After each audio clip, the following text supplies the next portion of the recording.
Workspaces are saved configurations of the user interface within Autocad, and Civil 3D comes predefined with several of these workspaces. And this includes the layout of the ribbon, and what tabs are included, the command line, and if it's included on the screen, the layout of any toolbars, the Civil 3D tool space, as well as other palettes, like the Tool Palettes window. The position of all these palettes, toolbars, and ribbons can be saved as part of your workspace, and Civil 3D comes predefined with several of these workspaces. We can see them here in the Workspace area of the Quick Access toolbar. I currently have a workspace called Civil 3D Set Current. I also have a workspace for 2D drafting and annotation. I'll go ahead and select that, and we'll see the new layout of my screen, and this includes more traditional Autocad commands.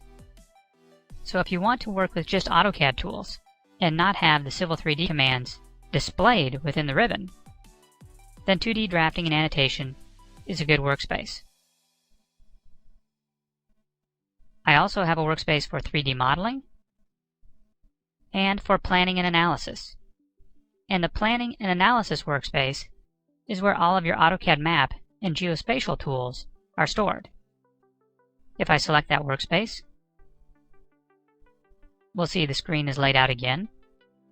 And now I have options like Feature Edit on the ribbon, the Analyze tab, which now includes information about theme layers, object buffers, overlays, network analysis for topologies, and so on. I'll switch back to my Civil 3D workspace, and we're back to where we started. You also have the option to customize any of these workspaces. And the Customize command will take you into the CUI dialog box, which stands for Customize User Interface, and you can set up your own workspaces there. I also have an option here for Workspace Settings. And this will allow me to control what workspaces are shown within this list. So if I have a workspace that I don't necessarily want to delete, however, I don't want it shown in the list, I could just toggle it off. I could also change the order in the list using the Move Up and Move Down buttons, and set a default workspace. Now we'll see that the 3D modeling workspace is not listed there. Finally, I could simply turn on and off toolbars, dock palettes, and display them or turn them off. And once I have the workspace looking like what I'd like to keep, I can use the Save Current As command to save the current. It's important to understand the different parts of the user interface so that you know how to access the functionality within Civil 3D. To look at this, let's start off by going to Civil 3D. In the upper left corner, you have the Application menu. In this, like many other standard Windows programs, has basic commands like New, Open, Save, and Save As. This is also where you'll find an Export command that will let you export your Civil 3D drawings to older versions of AutoCAD, as well as other programs. There are also commands for publishing, printing, and drawing utilities such as Purge and Audit. On the right-hand side of the Application menu, we'll see a list of the most recently opened drawings. And you can find those there, and you can also control the order. Next to the Application menu is the Quick Access toolbar. And this is a great place to store some of your most commonly used commands in Civil 3D. By default, it has the New command, Open, Save, Plotting, Undo, Redo, and the Workspaces list. but you can add additional commands to that by selecting this button and picking from common commands here, or by even going to a command on the ribbon that you commonly use, right-clicking on it, and finding the option to add it to the Quick Access toolbar. The ribbon is a main part of the interface within Civil 3D, and the ribbon is laid out with tabs along the top, such as Home, Insert, and Annotate. And on each tab, you have several panels. Within those panels, you have buttons with commands. Some of these buttons have flyouts on them, which expand out to show additional commands underneath of them. And you'll find that some panels that have the down arrow will expand to show more commands on those panels as well. In addition to the ribbon, Civil 3D makes use of the tool space.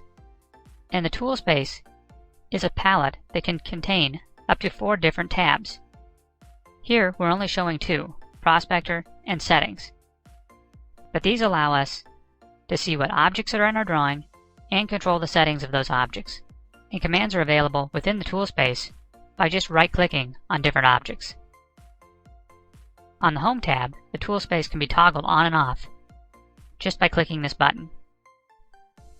In addition to the tool space, there are other palettes, like the Tool Palettes command, that we can open up and move around.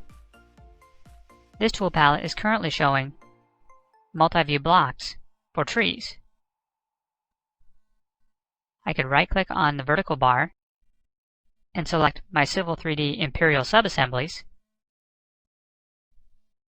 And this has a number of new tabs that show us the subassemblies that we have available to build assemblies within Civil 3D. We also have the traditional command line as part of the interface. Let's take a detailed look at the ribbon. Like most standard Windows applications, Civil 3D has moved to using the ribbon interface as a central point of accessing most of its commands. The ribbon is the band across the top of the screen, and it's made up of several components. First, we have the tabs, and the tabs organize commands into logical groups. And we have here a Home tab, Insert, Annotate, Modify, Analyze, and so on. Each one of these tabs is grouped into panels. For instance, we have a Palettes panel, a Create Ground panel, Create Design panel, and so on. Each one of these panels has a collection of commands on them. And some of these commands that have the arrow beside them can be expanded to show large lists of other commands nested under them. In addition, any of the panels that have an arrow at the bottom of them expand to show even more commands below them. The ribbon and panels can be customized through the CUI command. If we go to the top of the ribbon, we'll see this small arrow-shaped button here. And if I click that once, it minimizes the panels and only shows the panel name, in addition to the tabs at the top. When I hover my cursor over any of the panels, it expands to show all the commands. The ribbon can be further minimized by picking this button again. And now we see the tabs with very small panels on them, that when you place your cursor over them, they expand to show all the commands again. If I click that button a third time, the ribbon is minimized to only show the tabs. And I would have to click on one of the tabs to show the panels.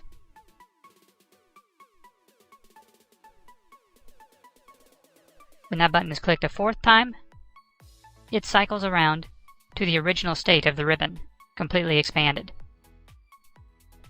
The small arrow beside this button shows the different states, and you can pick any one of them to move to it directly. If we go to the Modify tab of the ribbon, this one has some unique commands on it. If I go to the Design panel and select Parcel, for example, this brings up a new tab on the ribbon. So in this case, commands on the ribbon actually create or launch new tabs on the ribbon. And I could use any of the parcel editing and modification commands that we find here. And this tab of the ribbon will stay visible until I use the Close command. Another way to find new tabs on the ribbon is by selecting an object in the drawing. And if I select one of my parcels on the screen, you'll see it brings up a context-sensitive ribbon for that particular object. And it has commands that are specifically related to working with parcels, or whatever object I selected. So if I selected a surface, I would have surface-related commands. If you picked an alignment, you would have alignment-related commands, and so on. So in general, with Civil 3D, if you're not sure what command you should be using next, or where to find a certain command, you can just pick the object to reveal the context-sensitive ribbon, and there's a good chance that you'll find the command you're looking for there.